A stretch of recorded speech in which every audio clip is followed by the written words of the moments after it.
Thank you for tuning into Beastwatch News Brief at the most current and comprehensive Bible prophecy website on the internet, beastwatchnews.com. All Bible prophecy news, all the time. Stay tuned for news. Today's scripture reading is Ecclesiastes 10, verse 20. Curse not the king, no, not in your thought, and curse not the rich in your bedchamber, for a bird of the air shall carry the voice, and that which has wings shall tell the matter. That is certainly appropriate for the days we live in, when there is no more privacy. And now the news in Israel. Kerry's peace push has failed again. He has to push that date back to June 27th. Kerry will shuttle between Amman and Jerusalem between June 27th and June 29th to hold meetings with Israeli, Palestinian, and Jordanian officials, according to the U.S. State Department late on Wednesday. This trip will be a part of a 10-day swing through Asia and the Middle East. Before visiting Israel and Jordan, Kerry will hold discussions on the Middle East peace process in Doha, Jeddah, and Kuwait City.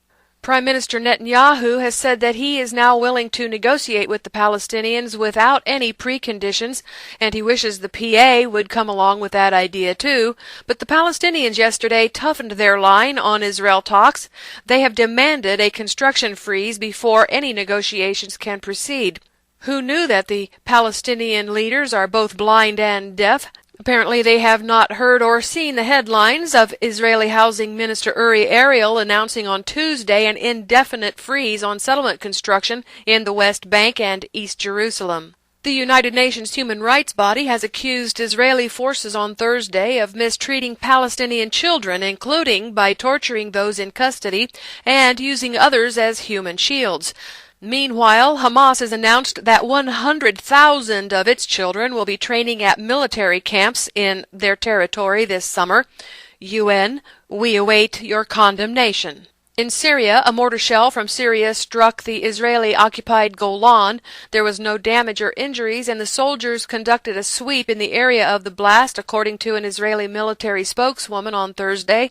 The explosion was apparently linked to the internal situation in Syria, she said. However, she also said that the army saw the incident as stray fire and not intentionally directed at the Jewish state. The U.S., Israel, and Jordan are reportedly coordinating an attack on Syrian weapons today. According to this report, which was based on interviews with senior Israeli military and intelligence officials, such an attack would follow several scenarios, one of which is Syrian President Bashar al-Assad's removal from power, either if he is killed, flees the country, or simply disappears. These scenarios, according to the Israeli sources, would prompt the Allies to attack the estimated 18 depots and other sites where weapons of mass destruction are stored.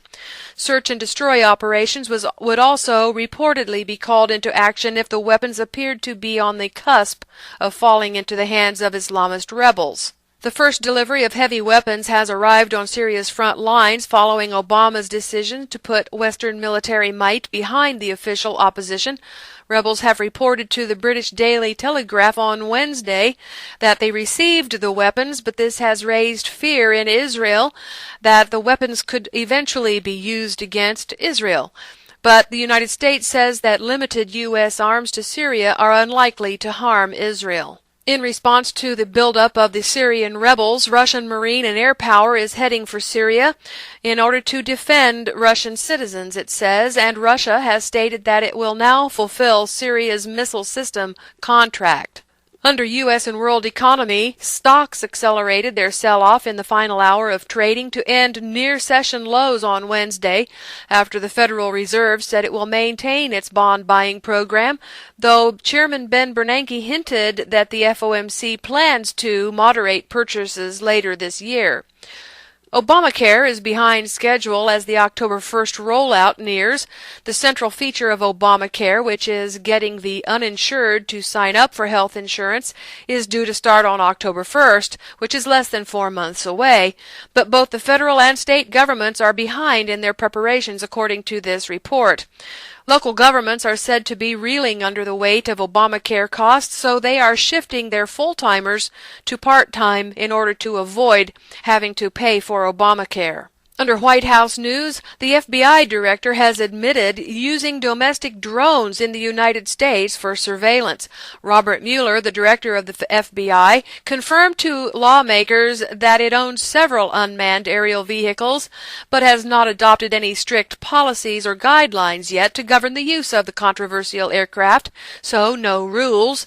You can make them up as you go along. But he also says that the unmanned aircraft were used only to watch stationary subjects, such as those who were out in their backyard playing the game called Statue. Google is stepping up its cooperation with the NSA surveillance. It has acquired a 512-qubit quantum computer. The NSA surveillance will then be turned over to AI machines. If you know anything about encryption, you probably also realize that quantum computers are the secret key to unlocking all encrypted files. Once a quantum computer goes into widespread use by the NSA, the CIA, Google, etc., there will be no more secrets kept from the government. All your files, and even encrypted files, will be easily opened and read. Google today also announced that we will be uploading our entire minds to computers by 2045, and our bodies will be replaced by machines within 90 years. This is a step in the direction of thought control. Lucifer wants the world to think he is omnipresent and omniscient. Digitalization is the only way he has of mimicking Jehovah. Uploading minds to computers will provide people with the sense of immortality that is a gift only from God, and replacing human bodies with machines mimics resurrection. Lucifer is indeed the father of all lies. There is a new MERS virus that spreads more easily and is more deadly than the SARS virus. A new virus responsible for an outbreak of respiratory illness in the Middle East may be more deadly than SARS, according to a team of infectious disease specialists who recently investigated cases in Saudi Arabia. Of 23 confirmed cases in April, 15 people died. That's an extremely high fatality rate of 65%. And finally, Cardinal Timothy Dolan has told Muslims in a speech, "We love God and He is the same God." Cardinal Dolan of New York City visited a mosque in Staten Island this week where he met with Muslims and other faith leaders, and during his visit he made the controversial statement that Christians and Muslims worship the same God. This is Beastwatch News Daily Update. See these and other stories at beastwatchnews.com. Bible prophecy news every day except Shabbat.